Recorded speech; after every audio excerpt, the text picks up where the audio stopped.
Graça e paz, mais uma vez estamos aqui para conversarmos a respeito da Palavra de Deus e quero convidar você nesta oportunidade para meditarmos juntos no texto de Mateus capítulo 5, versos 13 até o verso 16. Assim nos diz a Palavra do Senhor: Vós sois o sal da terra. Ora, se o sal vier a ser insípido, como lhe restaurar o sabor? Para mais nada presta, senão para lançá-lo fora, ser pisado pelos homens. Vós sois a luz do mundo. Não se pode esconder a cidade edificada sobre um monte, nem se acende uma candeia para colocá-la debaixo do alqueire, mas no velador, e alumia todos os que se encontram na casa. Assim brilhe também a vossa luz diante dos homens, para que vejam as vossas boas obras e glorifiquem a vosso Pai que está nos céus.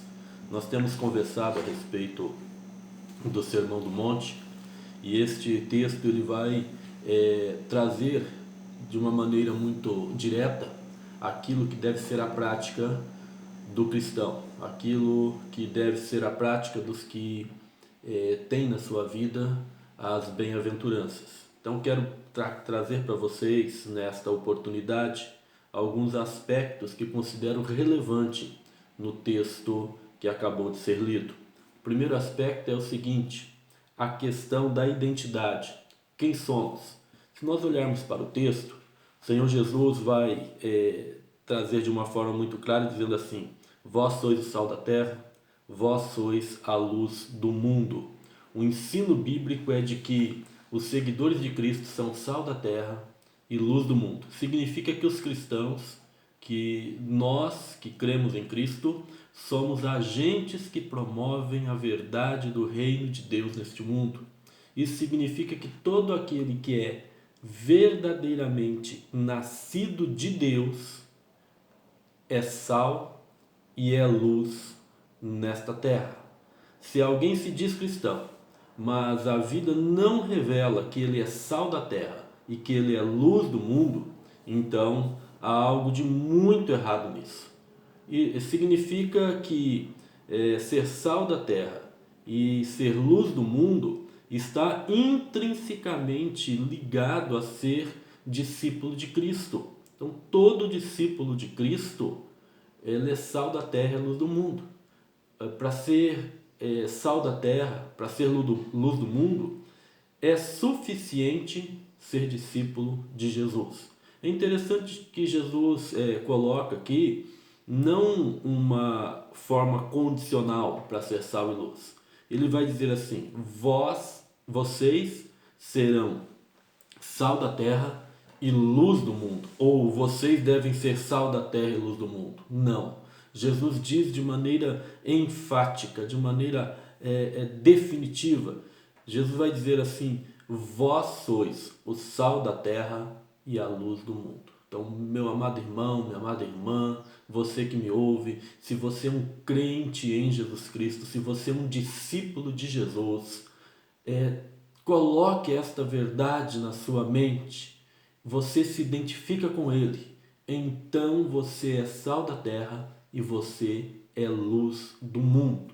Mas quais são as implicações disso para a nossa vida, né? Aí eu vejo que é a questão da missão, que é a função do discípulo neste mundo. Vós sois sal da terra, verso 13. Sabemos que o sal ele possui muitas características, mas certamente duas nos chamam mais atenção, ou talvez Jesus tivesse aqui querendo explorar duas características do sal. A primeira delas, o sabor, e depois a preservação. Uma das funções mais importantes do sal no tempo de Jesus era preservar os alimentos. O sal era a melhor solução para impedir que os alimentos se estragassem, se deteriorassem. Além disso, ele também servia como tempero. Em algumas regiões do nosso país até hoje é assim. Tenho certeza que você já comeu uma carne, um charque, uma carne de sol. Mas vamos pensar aqui na nossa responsabilidade, ou qual foi o objetivo de Jesus ao dizer que os seus seguidores eram o sal da terra. Assim como o sal possui a função de preservar, os cristãos verdadeiros devem estar constantemente combatendo a corrupção moral e espiritual da nossa sociedade. O sal, muitas vezes, nós não o vemos no alimento, mas nós o sentimos. Então, significa o seguinte, que a presença do cristão, a presença da igreja no mundo, ela deve ser sentida de uma maneira muito clara. A presença da igreja no mundo, ela não é nula de forma alguma, né? Somos nós, a igreja do Senhor Jesus, que preservamos este mundo. Somos nós, a igreja do Senhor Jesus, que através das nossas orações, que através da nossa forma de viver, que através do nosso comportamento, nós marcamos presença no mundo e fazemos a diferença neste mundo. Mas o Senhor Jesus vai colocar também uma advertência aqui. Ele vai dizer que o sal não pode ser insípido, ou seja, o sal não pode perder o seu sabor. Para nós é um pouco complicado entender isso, porque nós já temos um sal processado. Mas no tempo de Jesus eles pegavam isto no Mar Morto, em alguns pântanos ali próximos ao Mar Morto, e vinha muito misturado com outros produtos, com outras substâncias. E assim, e de uma maneira muito fácil o sal poderia perder então o seu sabor, tornar-se insípido. E o texto diz que não poderia ser restaurado, só servia para uma coisa, só servia para ser jogado fora. Que nós podemos aprender com isso? Podemos aprender que o nosso cristianismo, ele não pode ser contaminado com as coisas do mundo, ele não pode ser contaminado com uma religiosidade morta, de jeito nenhum. O nosso cristianismo tem que ser puro, tem que ser fundamentado na palavra de Deus, tem que ser fundamentado na pessoa de nosso Senhor e Salvador Jesus. Nas palavras de Jesus, só existem duas possibilidades: ou você é sal da terra, ou você é sal insípido. Ou você é alguém que faz a diferença, ou você é alguém que será pisado e envergonhado pelos homens. Mas o texto vai dizer no verso 14 ainda: vós sois a luz do mundo. A luz aparece na Bíblia com diferentes aplicações. De forma geral, indica o conhecimento de Deus, a verdadeira felicidade, a justiça, a bondade, as bênçãos da salvação, deleite e por aí vai. A luz sempre vai representar coisa boa. A Bíblia vai nos declarar que Deus é luz e nele não há treva nenhuma. Cristo é a manifestação plena desta luz. A luz veio ao mundo, né? Nos vai dizer João capítulo 1, verso de número 4. O próprio Senhor Jesus se apresenta como: eu sou a luz do mundo, João 8,12. Contudo, a luz de Deus manifestada em Cristo é também refletida nos seus redimidos, tanto coletivamente no sentido da igreja como um todo, quanto individualmente. Daí a declaração de Mateus capítulo 5, verso 14: vós sois a luz do mundo. Isso significa que, pensando nesta ideia de que Jesus é a luz do mundo, né, no sentido pleno, porque ele é luz, isso significa que nós cristãos não somos luz em nós mesmos, ou não temos luz em nós mesmos. Na verdade, nós refletimos a luz do Senhor, nós somos luz no Senhor. Nós não somos fonte de luz, mas nós somos transmissores desta luz. Nós somos aqueles que refletem esta luz. Quando Cristo declarou ser a luz do mundo, ele mesmo explicou: quem me segue não andará em trevas, mas terá a luz da vida. Perceba que o Senhor Jesus diz que os seus seguidores receberiam luz. Então, se Jesus Cristo é a verdadeira luz do mundo, os cristãos são também luz neste mundo, por causa da conexão com Cristo. A fonte original é Jesus, e nós, como cristãos, refletimos esta luz. É mais ou menos, talvez a melhor ilustração que temos para colocar aqui seja a relação entre o sol e a lua.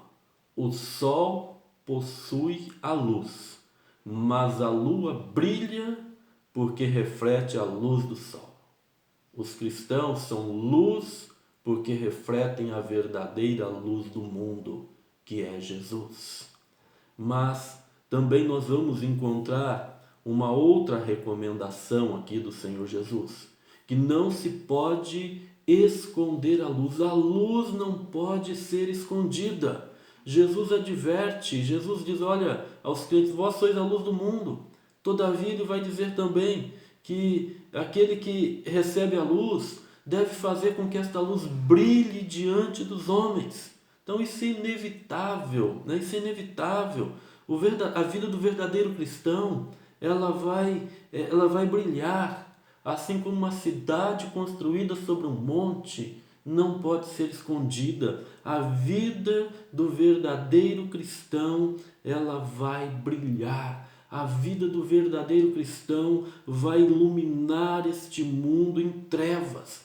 A vida do verdadeiro cristão vai propagar a luz da salvação de Cristo diante deste mundo que está em trevas. Portanto, assim como a função de uma lâmpada acesa em uma casa é iluminar todo o ambiente, a função do cristão como luz do mundo, luz de Cristo neste mundo, é brilhar diante dos homens, para que os homens vejam as suas boas obras e glorifiquem ao Pai que está no céu. Então este ponto aqui é fundamental ser compreendido. As boas obras daqueles que são luz do mundo é que devem ser vistas pelos homens. Jamais pode significar honra e glória para si mesmo, mas sempre apontar para Deus. Como já foi dito, o verdadeiro cristão entende que sem Cristo ele não pode brilhar. Então, ele não tem dificuldade em compreender que a finalidade das obras que ele realiza, né, obras de arrependimento, obras de salvação, obras de justiça, a finalidade dessas obras é trazer glória a Deus, é glorificar o nome do Senhor. Verso 16: brilhe a luz de vocês diante dos homens, para que vejam as boas obras e glorifiquem a seu Pai que está no céu. Um exemplo que nós temos de alguém que cumpriu isso de uma maneira muito plena, de uma maneira total, é João Batista. O próprio Jesus testificou a respeito de João, dizendo que não havia homem maior do que João nascido de mulher. Mas João Batista, quando questionado se ele era a luz, em João capítulo 1, verso 8 e 9, ele diz, não, eu não sou a luz, mas eu vim para testificar da luz. Por isso, mais para frente, no próprio Evangelho de João 3,30, João Batista vai dizer, é necessário que ele cresça e que eu diminua. Então esse deve ser o nosso objetivo, sermos luz do mundo, para que através das nossas obras Deus seja glorificado. É Deus que deve ser visto em nós, é a luz de Cristo que deve ser vista em nós. E uma terceira colocação aqui, o terceiro aspecto relevante que coloco do texto, né, a questão do objetivo. Qual a finalidade da vida do discípulo? Em primeiro lugar, né, poderia dizer aqui o seguinte, que Jesus diz que os cristãos, como sal da terra e luz do mundo, são completamente diferentes deste mundo. Eles são o sal que tem sabor e não o sal insípido. Eles são o sal da terra que jamais se conforma com o padrão deste mundo. E eles são a luz do mundo que os distinguem das trevas. Então, a finalidade do discípulo é mostrar uma vida totalmente distinta daquela que o mundo coloca, né? Segunda ideia, segundo lugar aqui, o que dizer ao dizer vós sois o sal da terra e vós sois a luz do mundo? Jesus também indica quão relacionados com o mundo seus seguidores estão. Eles são o sal da terra que combate a deterioração, que combatem a corrupção, que combatem a podridão que estão neste mundo pelo poder do Espírito Santo. E como luz do mundo, os cristãos promovem a bondade, a paz e a verdade do Evangelho, anunciando Cristo como Salvador. Então, precisamos ter isso muito claro na nossa mente. O sal deve ser colocado no alimento, ou seja, precisamos sair do saleiro, se somos sal da terra. E a luz deve brilhar na escuridão, ao invés de ficar encoberta. Não tem como ser agente secreto de Jesus. Esta é a ideia que podemos colocar aqui. Existem muitas pessoas, meus irmãos, que nunca abriram a Bíblia para ler, mas estão constantemente lendo a tua vida, a minha vida, as nossas vidas. Se nossos exemplos não refletirem um ser regenerado, então para nada servirá as nossas palavras. Para nada servirá as nossas palavras. Não há dúvida que Jesus está enfatizando que deve haver diferença fundamental entre o crente e o não crente, entre a igreja e o mundo. Assim aprendemos que fomos colocados no mundo com este papel duplo, como sal para interromper ou pelo menos retardar o processo de corrupção moral e espiritual, como luz para desfazer as trevas através da mensagem do Evangelho. John Stott resume a função do crente da seguinte maneira: Jesus chama os seus discípulos para exercerem uma influência dupla na comunidade secular.